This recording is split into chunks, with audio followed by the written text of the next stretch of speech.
Mesdames et messieurs, comme d'habitude, nous vous souhaitons la bienvenue dans ce programme. Programme qui repose sur une thématique assez pertinente en rapport toujours avec la fin de temps. Nous avons donc pris la séduction du temps de la fin. Mesdames et messieurs, c'est une thématique autour de laquelle il y a beaucoup d'insistance de la part du Seigneur Jésus-Christ lorsqu'il était ici sur la terre et de la part de plusieurs éminents apôtres et en l'occurrence l'apôtre Paul.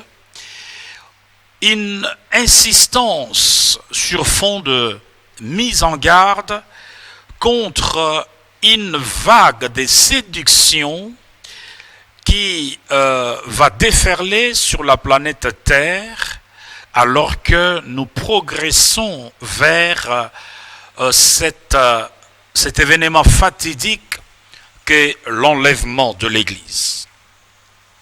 Eh bien, cette vague de séduction se dirige tout d'abord et avant tout vers l'Église, le corps du Christ, dans le but d'empêcher plusieurs rachetés, plusieurs enfants de Dieu, nés de nouveau, baptisés d'eau et d'esprit, de franchir la ligne d'arrivée.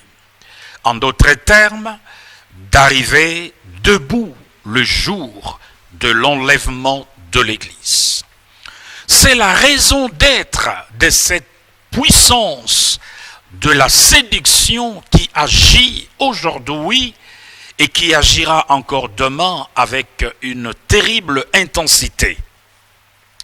Le but donc est d'empêcher aux rachetés d'avoir la couronne après avoir couru comme des athlètes, après avoir bravé tous les obstacles, mais d'empêcher les enfants de Dieu d'arriver à la ligne d'arrivée. C'est le but de la séduction.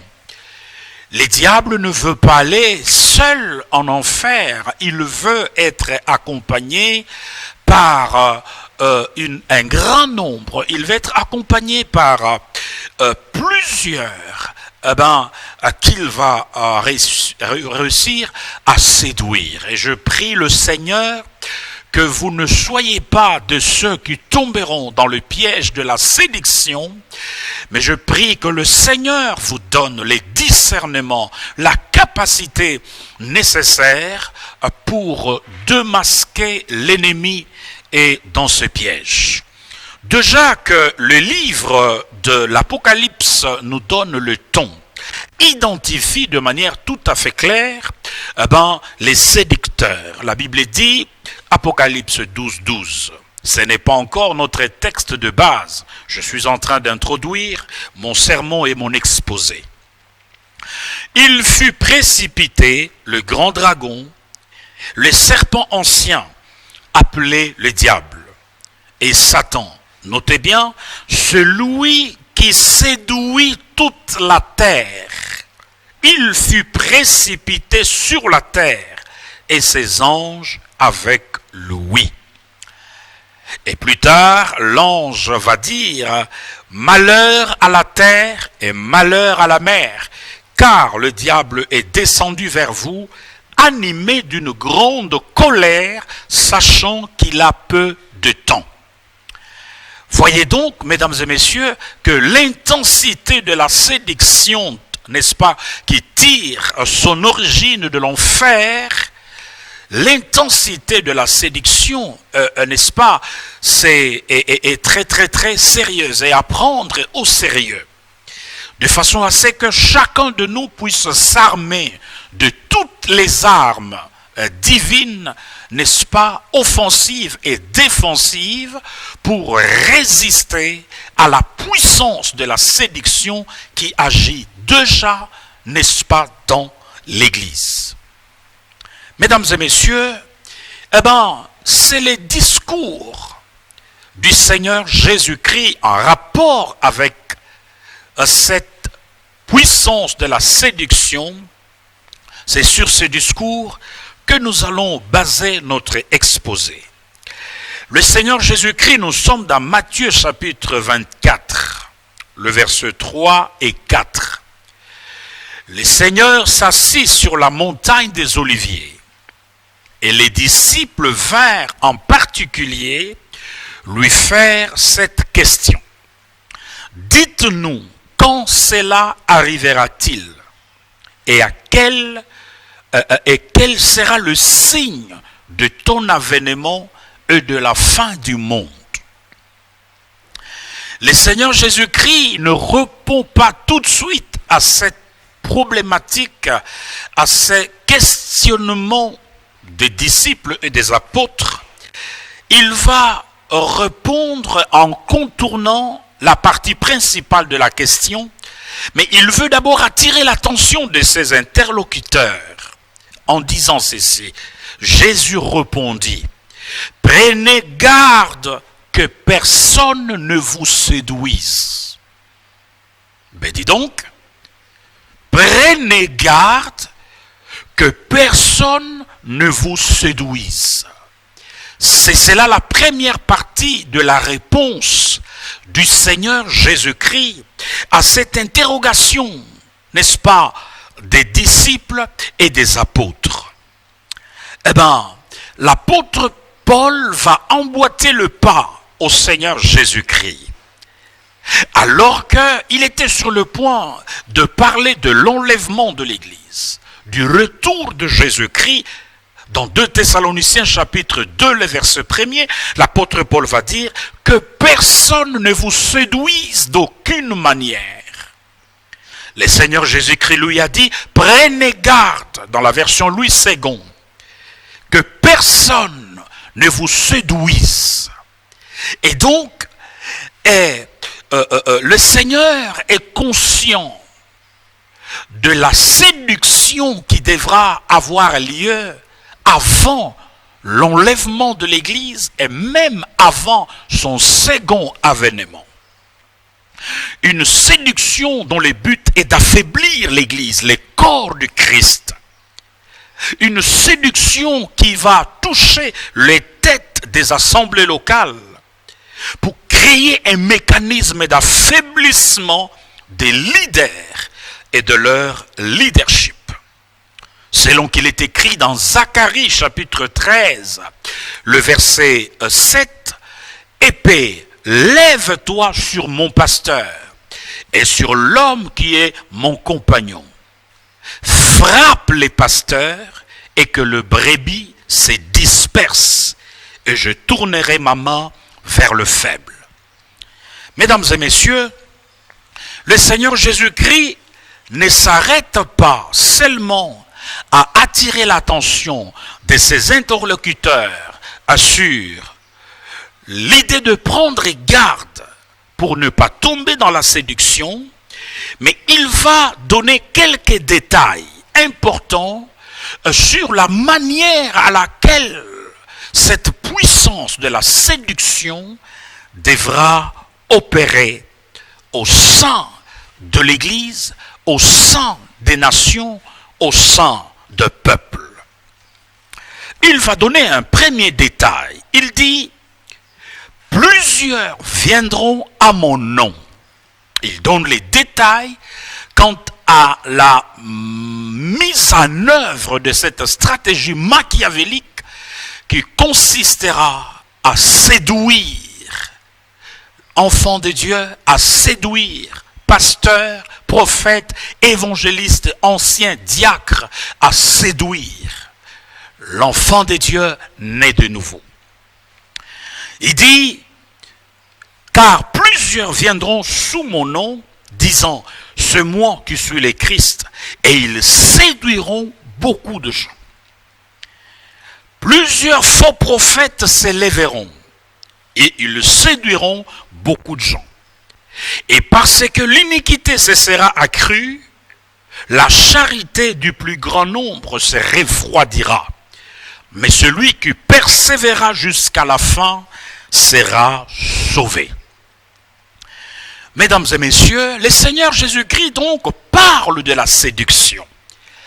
Et il va donner une précision des tailles en disant que plusieurs viendront sous son nom. Et donc, il y aura de faux prophètes qui s'élèveront pour séduire plusieurs. Et dans la même lancée, il l'avait déjà dit bien avant, dans Matthieu chapitre 7, quand il dit « Gardez-vous de faux prophètes. Ils viennent à vous en vêtements de brebis, mais au-dedans, ce sont de loups ravisseurs. Vous le reconnaîtrez à leurs fruits. » Mesdames et messieurs, l'apôtre Paul, dans la même lancée, va dire que dans les derniers jours, plusieurs abandonneront la foi par l'hypocrisie de faux docteurs marqués au fer rouge sur leur front. Ces quelques petits détails nous renseignent que le premier front sur lequel cette vague de séduction, cette puissance de la séduction va frapper, c'est d'abord le front des leaders et de leur leadership. Le leader chrétien, le ministre chrétien, ce sont là le premier cible du Sheol et de l'enfer. Comme nous l'avons vu dans Zacharie chapitre 13, verset 7, frappe les pasteurs et que le brebis se disperse. Mesdames et messieurs, l'heure est très grave. L'heure est très grave. Mais avant de devenir faux, avant de devenir faux prophète, faux apôtre, faux pasteur, faux docteur, je note quand même, il est probable qu'on ait commencé tout en étant vrai.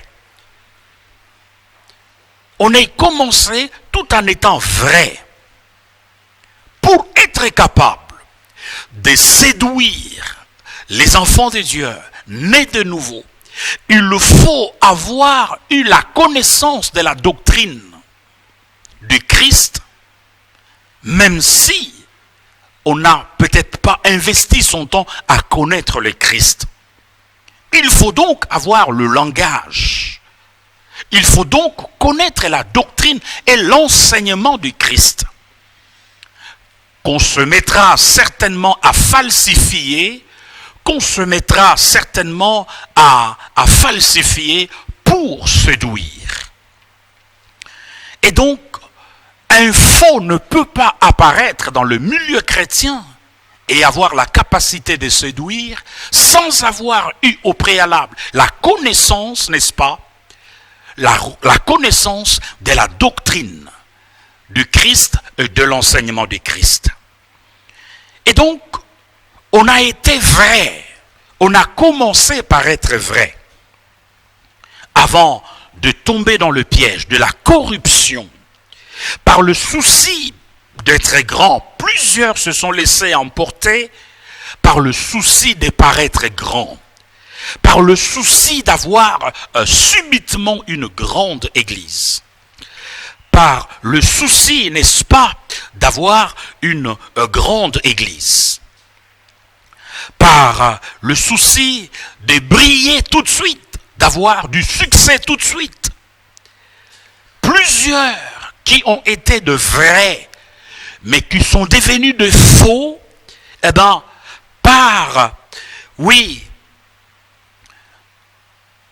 par le fait d'être un accro à la pornographie, un accro, n'est-ce pas,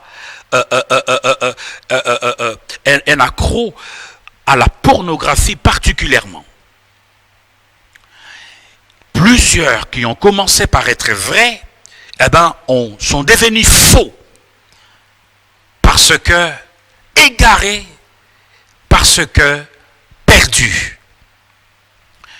Plus de vue de prière, le message de la sainteté se corrompt, particulièrement lorsqu'on tombe dans le piège mortel d'aller avec les femmes et les sœurs de l'Église. Eh bien, le poison d'une vie de consécration reste le péché, mais particulièrement le péché sexuel. La relation avec Dieu reste, mais la communion va en subir le revers. Et l'un des fruits de l'égarement, c'est l'orgueil, le mensonge et la manipulation. Il faut fabriquer le miracle pour attirer, il faut inventer des histoires pour manipuler la foule. Je dois quand même insister sur le fait qu'un serviteur dont le ministère n'est pas accompagné de miracles, du surnaturel, se prive d'un bras devant faire prospérer son ministère. Mais celui qui n'a que le miracle, qui n'a pas la parole, risque de former des suiveurs et non des disciples. Mesdames et messieurs, donc, le front sur lequel l'enfer et le Sheol, n'est-ce pas, libèrent la plus grande énergie de la séduction, ce sont d'abord et avant tout les leaders, le ministre. Parce qu'ils savent que si un ministre est touché, eh bien, c'est très facile d'avoir la foule, c'est très facile d'avoir la masse. Dès qu'un ministre de l'évangile s'égare, dès qu'un ministre de l'évangile se corrompt par rapport à la doctrine, eh bien, c'est plus facile d'égarer la multitude. Le Seigneur Jésus-Christ a insisté en disant, plusieurs faux prophètes s'élèveront et ils séduiront beaucoup. Aujourd'hui, nous avons constaté de pratiques occultes, de pratiques anti-bibliques et anti-évangiles. Derrière toutes ces pratiques, eh ben, c'est le gain, c'est le souci de la popularité, c'est le souci de l'avoir. La Bible dit, que servira-t-il à un homme de gagner tout le monde et de perdre son âme? Mesdames et messieurs, voilà donc la manière à laquelle le Seigneur Jésus-Christ est en train de détailler, n'est-ce pas, le mystère de la séduction du temps de la fin. D'abord le ministre, il faut égarer le ministre, il faut toucher le pasteur, il faut corrompre le message et le messager pour avoir la foule.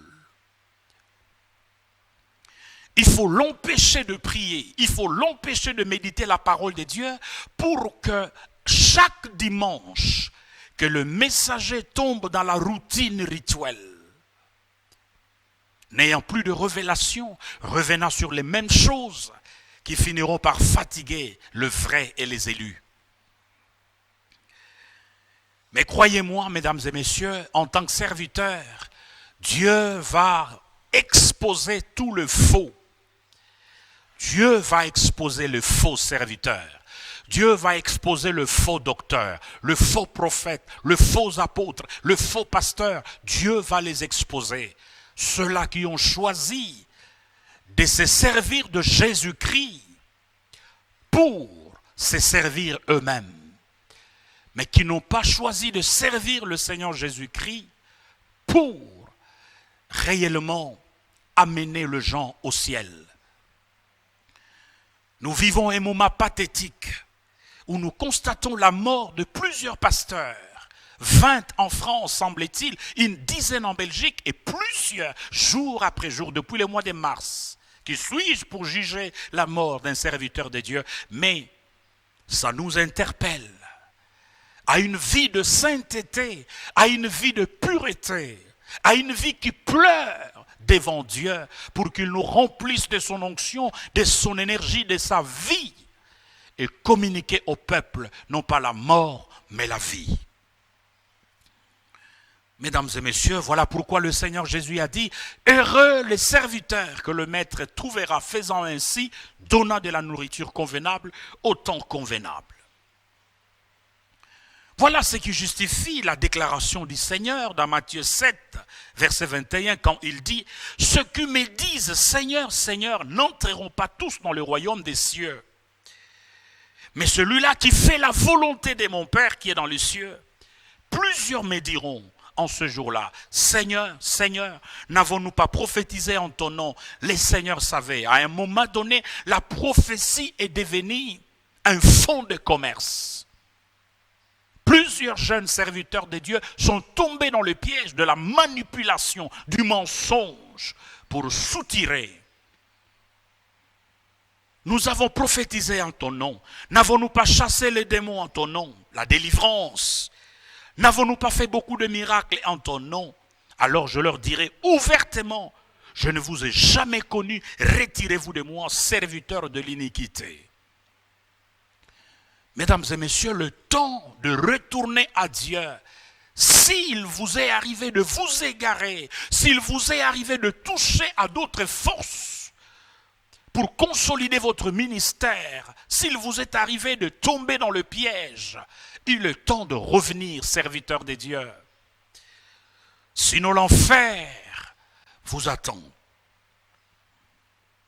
Mesdames et messieurs, si le premier front sur lequel va se libérer la puissance de la séduction, c'est d'abord les serviteurs de Dieu, le ministre de l'évangile. Le deuxième front, ce sont les enfants de Dieu, ce sont les chrétiens.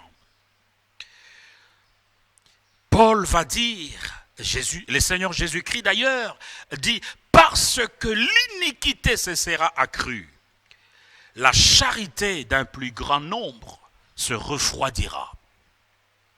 Mais celui qui persévérera jusqu'à la fin sera sauvé. Déjà que le contexte, l'environnement mondial, imbibé du péché, envoûté, il y a une montée vertigineuse du péché. Nous assistons à une montée vertigineuse du péché, où toutes les lois bibliques, où toutes les lois évangéliques sont en train d'être rabaissées. On autorise aux enfants, dès le jeune âge, de commettre le pire bêtise sans être punis. L'homosexualité, le lesbianisme, la pédophilie, la montée en puissance du péché d'une part, et la séduction par de ministres qui étaient de vrais, qui sont devenus de faux, qui opèrent au sein de l'Église. Le risque est très grand. Le Seigneur Jésus a dit, si ces jours n'étaient pas abrégés, même les élus seraient séduits. La marge de manœuvre est très, très, très réduite. Voilà pourquoi, enfants de Dieu, vous n'avez pas besoin de suivre tout le monde dans les réseaux sociaux. Vous n'avez pas besoin d'écouter tout le monde dans les réseaux sociaux. Soyez prudents et sages, car les jours sont mauvais. La marge de manœuvre est très réduite. Le Seigneur Jésus-Christ a dit, quand le Fils de l'homme reviendra, trouvera-t-il la foi sur la terre? Il va dire à Timothée, je t'en conjure devant Dieu et devant Jésus-Christ, qui doit juger les vivants et les morts, au nom de son apparition et de son royaume. Prêche la parole, insiste en toute occasion, favorable ou non, reprend, censure, exhorte, avec toute douceur et en instruisant. Car il viendra un temps où les hommes ne supporteront pas la saine doctrine, mais ayant la démangeaison d'entendre de choses agréables, ils se donneront une foule de docteurs selon leurs propres désirs, détourneront l'oreille de la vérité et se tourneront vers le fable. Voyez-vous, dans plusieurs milieux évangéliques, le message de la sainteté a été totalement exclu. Et c'est ce qui justifie que dans plusieurs villes, en Europe comme en Afrique, des églises se sont écroulées. Parce qu'on a donné la prééminence au faux, à un seul message, celui de la prospérité, qui est un message biblique que nous prêchons tous. Paul va dire à Timothée, mais toi sois sobre en toutes choses, supporte les souffrances, fais l'œuvre d'un évangéliste, remplis bien ton ministère. Mesdames et messieurs, la séduction du temps de la fin, s'il y a une période où l'ennemi sort toute son artillerie pour séduire, pour pousser le chrétien à réduire leur temps dans la prière, à trouver normal une vie de prière de 2, 3, 4, 5 minutes par jour, à trouver normal le fait de ne plus lire la Bible. La séduction vient à petit feu. Ça vient à petit feu, jusqu'à te laminer totalement, jusqu'à te détruire littéralement. Soyons prudents et sobres pour vaquer à la prière. Prudents et sobres pour vaquer à la prière. Comme de chrétiens de Béret, vérifiez tout enseignement qu'on peut entendre. C'est là où je voudrais insister sur la nécessité de l'enseignement dans nos églises. Nous prêchons le miracle, nous prêchons la prière, mais l'enseignement de la parole, car la connaissance de la parole est claire. Nous avions constaté que là où il n'y a pas d'enseignement, les chrétiens n'ont pas de foi. Ils n'excellent pas dans le domaine de la foi. Le Seigneur a dit, quand le Fils de l'homme reviendra, trouvera-t-il la foi sur la terre? La foi vient de ce que l'on entend, et ce que l'on entend vient de la parole de Christ. Mesdames et messieurs, voilà donc ce que nous pouvons dire sur la puissance de la séduction qui va agir et qui agit déjà en ces temps de la fin. Une puissance de séduction qui va d'abord toucher le leader chrétien et leur leadership, affaiblir leur leadership, avant de toucher la masse, avant de toucher les chrétiens. Paul va avertir. Il y aura un temps où les hommes détourneront l'oreille de la vérité. Mesdames et messieurs, nous devons être prompts à écouter la vérité, même si ça fait mal. J'ai un ami, pasteur en France, qui m'a dit, Léopold, j'aime que Dieu me reprenne, j'aime que Dieu me reproche, j'aime que Dieu me dise mes erreurs. Parce que je ne veux pas rater le ciel à cause de mon endurcissement, à cause de mon orgueil. Ne soyez jamais de ceux qui détournent leurs oreilles de la vérité. Vous n'aimez que le message sur la prospérité. Quand il s'agit du message sur l'enlèvement, sur la sainteté, vous commencez à dormir. La séduction du temps de la fin. Mesdames et messieurs, c'est une affaire sérieuse, autour de laquelle le Seigneur Jésus-Christ a beaucoup insisté, autour de laquelle plusieurs apôtres ont insisté, appelant la chrétienté à la vigilance, au discernement, refusant de tout gober, refusant de dire Amen, même là où on ne peut pas dire Amen. Des chrétiens qui ont la vigilance, qui ont la prudence. Voilà, chers amis, ce que nous pouvons dire. Vaquez à la prière. Augmentez votre capacité à discerner dans la prière, dans l'adoration, dans la méditation. Maintenez vos capacités spirituelles en éveil de manière constante. Voilà pourquoi il dit, veillez et priez pour que vous ne tombiez pas dans la tentation. Nous allons prier pour vous, pour que le Seigneur vous donne la force, les discernements et la vigilance nécessaires. Les jours sont mauvais. Même les élus, à la moindre erreur, peuvent succomber. La marge de manœuvre est très réduite. Nous allons prier avant de terminer ces programmes. Seigneur, je viens te recommander ces familles, Seigneur, qui ont suivi ce message. Je viens te recommander, Seigneur, tes serviteurs. Je viens te recommander l'Église. Seigneur, aide-nous à être vigilants, Aide-nous à être vigilants, prudents, pour démystifier le piège de l'ennemi, pour que nous ne tombions pas dans le piège de la séduction et de l'égarement. Garde-nous en éveil, veillant et priant constamment. Au nom de Jésus-Christ, nous avons ainsi prié. Et nous disons Amen, que Dieu vous bénisse. Soyez vigilants et soyez prudents. Amen.